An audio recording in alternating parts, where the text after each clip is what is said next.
السلام علیکم ورحمۃ اللہ وبرکاتہ۔ سامعین کی خدمت میں اس نشست میں شرک کی برائی قرآن و حدیث کے روشنی میں پیش کرنے کی کوشش کرتا ہوں۔ بات سنیں، عمل کرے، ثواب کی نیت سے دوسروں تک شیئر بھی کرے۔ شرک بہت بڑا گناہ ہے۔ قرآن کریم کا 5واں پارہ سورہ النساء 7واں رکوع آیت نمبر 48 میں اللہ تعالی ارشاد فرماتے ہیں، جس کا ترجمہ یہ ہے: یقیناً اللہ تعالی شرک کرنے والوں کو نہیں بخشے گا، اس کے علاوہ جس کو چاہے گا بخش دے گا۔ اللہ تعالی کے ساتھ شرک کرنا بہت ہی بڑا گناہ ہے۔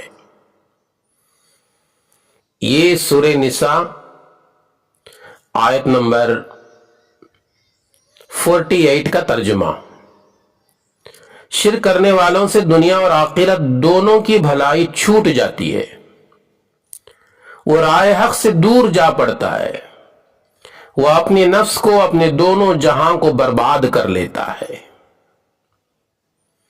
اور ایک آیت سنیں، قرآن کریم 5واں پارہ سورہ نساء آیت نمبر 18 میں ہے۔ سورہ نساء رکوع نمبر 18 آیت نمبر 116 میں ہے، جس کا ترجمہ یہ: اللہ تعالیٰ شرک کرنے والوں کو نہیں بخشے گا، اس کے علاوہ جس کو چاہے گا بخش دے گا۔ اللہ تعالیٰ شرک کرنے والا، اللہ تعالیٰ کے ساتھ شرک کرنے والا بہت دور کی گمراہی میں جا پڑتا ہے۔ شرک اتنا بڑا گناہ ہے، بخشنے کے قابل ہی نہیں، وہ گمراہی میں اتنا دور چلا گیا، اس کا واپس آنا ہی مشکل ہے۔ اور سنیں، قرآن کریم کا 7واں پارہ سورہ انعام رکوع نمبر 9 آیت نمبر 88، جس کا ترجمہ یوں ہے، اللہ تعالیٰ فرماتے ہیں: جو لوگ ایمان لا کر اپنے ایمان کو شرک سے خلط ملط کرتے ہیں، انہی لوگوں کے لیے امن ہے۔ جو لوگ ایمان لا کر اپنے ایمان کو شرک سے خلط ملط نہیں کرتے، یعنی ایمان کے ساتھ شرک کو شامل نہیں کرتے، انہی لوگوں کے لیے امن ہے۔ حقیقتاً وہی رائے یافتہ لوگ ہیں۔ جناب باری تعالی فرماتا ہے: جو لوگ صرف اللہ کی عبادت کرے، خلوص کے ساتھ دینداری کرے، رب کے ساتھ کسی کو شریک نہ کرے، ایمان والے، راہ راست والے لوگ ہیں۔ یہ قرآن کی 3 آیتوں سے شرک کی مذمت بیان کی جا رہی ہے۔ آگے ایک حدیث سنیں جو صحیح بخاری جلد نمبر 3 پارہ نمبر 27 صفحہ نمبر 3301 حدیث نمبر 1470 پر 1۔ حضرت انس بن مالک رضی اللہ تعالی عنہ سے روایت ہے، رسول کریم صلی اللہ علیہ وسلم نے فرمایا: قیامت کے روز دوزخیوں میں سب سے کم عذاب والے سے خداوند تعالی فرمائے گا، اگر زمین کی کل چیزیں تیری ہوں تو ان سب کو دے کر تو چھٹکارا لے لے گا؟ وہ کہے گا: ہاں لوں گا۔ اللہ فرمائے گا: میں نے تجھ سے بہت ہی ہلکی چیز چاہی تھی کہ شرک نہ کرنا، مگر تو نے انکار کیا، شرک کیا، اب تیرا ٹھکانہ جہنم ہے۔ حضرت ابو ہریرہ رضی اللہ تعالی عنہ سے روایت ہے، صحیح بخاری ہی میں، شرک اور جادو سے بچو جو ہلاک کرنے والے ہیں۔ شرک بھی آدمی کو ہلاک کرتا ہے، جادو کرنا یا کرانا یہ بھی آدمی کو ہلاک کرتا ہے۔ اور ایک روایت سنو، صحیح بخاری ہی میں ہے، توحید کے بیان پہ حضرت معاذ رضی اللہ تعالی عنہ سے روایت ہے، رسول اللہ صلی اللہ علیہ وسلم نے ان سے فرمایا، اے معاذ تم جانتے ہو خدا کا بندوں پر کیا حق ہے؟ انہوں نے عرض کیا اللہ اور اس کے رسول خوب جانتے ہیں۔ تو آپ صلی اللہ علیہ وسلم نے فرمایا، حق یہ بندے اس کی عبادت کرے، اس کے ساتھ کسی کو شریک نہ کرے، اور فرمایا تم جانتے ہو بندوں کا خدا پر کیا حق ہے؟ انہوں نے کہا اللہ اور اس کے رسول ہی خوب جانتے ہیں۔ تو آپ صلی اللہ علیہ وسلم نے فرمایا کہ ان کو عذاب نہ دے، یہ اللہ کا حق ہے۔ اور ایک حدیث سنیں، حضرت ابو ذر رضی اللہ تعالی عنہ کہتے ہیں نبی کریم صلی اللہ علیہ وسلم نے فرمایا میرے پاس جبرائیل علیہ السلام آئے، انہوں نے مجھ کو بشارت دی جو اس حال میں مر گیا خدا کے ساتھ اس نے شریک نہ کیا ہو تو اس کے واسطے جنت ہے۔ وہ صحابی نے پوچھا یا رسول اللہ صلی اللہ علیہ وسلم اگرچہ اس نے چوری کی ہو اور زنا کیا ہو؟ تو پیارے آقا حضور اکرم صلی اللہ علیہ وسلم نے فرمایا ہاں، اگرچہ چوری کی ہو، زنا کیا ہو، اگر شرک نہیں کیا ہے تو اللہ تعالی اسے جنت میں داخل کر دیتا ہے۔ یہ بھی صحیح بخاری میں ہے، صحیح مسلم میں ہے، ترمذی میں ہے۔ اور حدیث سنیں، عبداللہ بن مسعود رضی اللہ تعالی عنہ کہتے ہیں رسول اللہ صلی اللہ علیہ وسلم نے فرمایا جو شخص اس حال میں مر جائے وہ اللہ کے ساتھ شرک کرتا ہو وہ دوزخ میں داخل ہوگا۔ صحابی کہتے ہیں میں نے عرض کیا جو شخص اس حال میں مرے اللہ کے ساتھ شرک نہ کرتا ہو تو آپ نے فرمایا وہ جنت میں داخل ہوگا۔ اگر کوئی مسلمان شرک کے حالت میں مرا، شرک کرتے کرتے مرا، وہ جنت میں داخل نہیں ہوگا بلکہ جہنم میں داخل ہوگا۔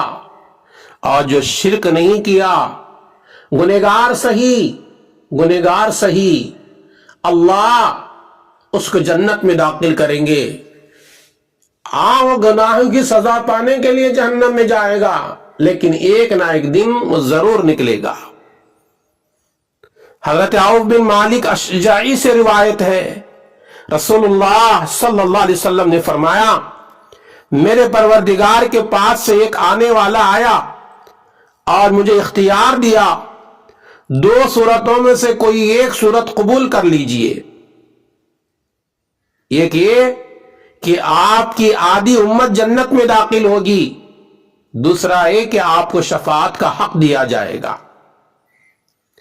تو آپ صلی اللہ علیہ وسلم نے فرمایا میں نے آدھی امت کو جنت میں داخل ہونے کا جو اختیار دیا گیا تھا اس کو رد کر دیا، انکار کر دیا، بلکہ میں نے اس کی شفاعت کو قبول کر لیا۔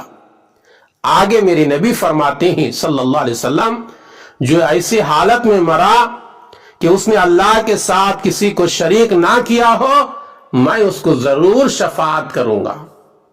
اگر نبی کی شفاعت چاہتے ہو، قیامت کے میدان میں نبی کی شفاعت کے حقدار بننا چاہتے ہو، کبھی اللہ کے ساتھ شریک نہ کرنا، شرک والا عمل نہ کرنا۔ حضرت انس بن مالک رضی اللہ تعالی عنہ فرماتے ہیں میں نے رسول اللہ صلی اللہ علیہ وسلم کو فرماتے ہوئے سنا اللہ تعالیٰ فرماتا ہے جب تک تو مجھ سے دعا کرتا رہے گا، امیدیں رکھتا رہے گا، میں تجھے بخشتا رہوں گا، خواہ جس قدر تجھ میں گناہ ہو میں پرواہ نہیں کرتا۔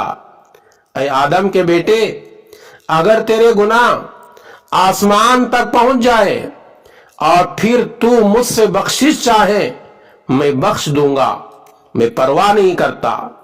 اے آدم کے بیٹے اگر زمین کے برابر بھی گناہ لائے گا اور مجھ سے اس حال میں ملے گا تو نے دنیا میں کسی کو میرا شریک نہ کیا ہوگا میں تجھے اس کے برابر مغفرت یعنی بخشش کر دوں گا۔ یہ حدیث بھی ہمارے لیے سبق ہے۔ آدمی دنیا میں رہتے ہوئے شریک اللہ کا کسی کو شریک نہیں کیا، شرک نہیں کیا، تو اللہ تبارک و تعالی اس کو بخشش کا اعلان فرما دیا ہے۔ حضرت عیسیٰ بن حمزہ رضی اللہ تعالی عنہ کہتے ہیں میں عبداللہ بن حکیم کے پاس گیا، ان کا جسم بیماری سے سرخ تھا، میں نے کہا تم اس کا علاج کیا کر رہے ہو؟ تو انہوں نے فرمایا میں قرآن سے علاج کروں گا۔ قرآن سے علاج کرو، یہ شرک نہیں ہے۔ یہ دوسرے چیزوں سے علاج یہ شرک میں شمار ہے، یہ بہت بڑا گناہ ہے۔ شرک سے آدمی بچنا چاہیے۔ اگر آدمی شرک سے نہیں بچا تو اس کے اعمال صالحہ جتنے تھے وہ برباد ہو جائیں گے، وہ ختم ہو جائیں گے، وہ قیامت کے میدان میں کنگال ہو جائے گا، اور آخر میں شرک کرنے والا جہنم کا ٹھکانہ پا لے گا، جہنم کے حوالے ہو جائے گا۔ یہ چند احادیث کو میں نے میرے سامعین کے خدمت میں پیش کیا۔ ان تمام باتوں کا خلاصہ یہی ہے، مسلمان کبھی شرک نہیں کرنا چاہیے، اور شرک کرنے والے کا ٹھکانہ جہنم ہوتا ہے، نبی کی شفاعت اسے میسر نہیں ہوتی، اللہ راضی نہیں ہوتا۔ اس لیے شرک سے دور رہیں اور توحید پر جمے رہیں، اللہ کو ایک مانیں، نفع اور نقصان کا مالک ایک اللہ ہے، یہی ہمارا عقیدہ ہونا چاہیے، یہی ہمارا ایمان ہونا چاہیے، یہی ہمارا یقین بھی ہونا چاہیے۔ اللہ تعالیٰ سے دعا ہے اللہ تعالیٰ کہی اور سنے گئی احادیث اور قرآن کی آیتوں پر ہمیں بھی اور ساری امت محمدیہ کو عمل کی توفیق عطا فرمائے، آمین۔ السلام علیکم ورحمۃ اللہ وبرکاتہ۔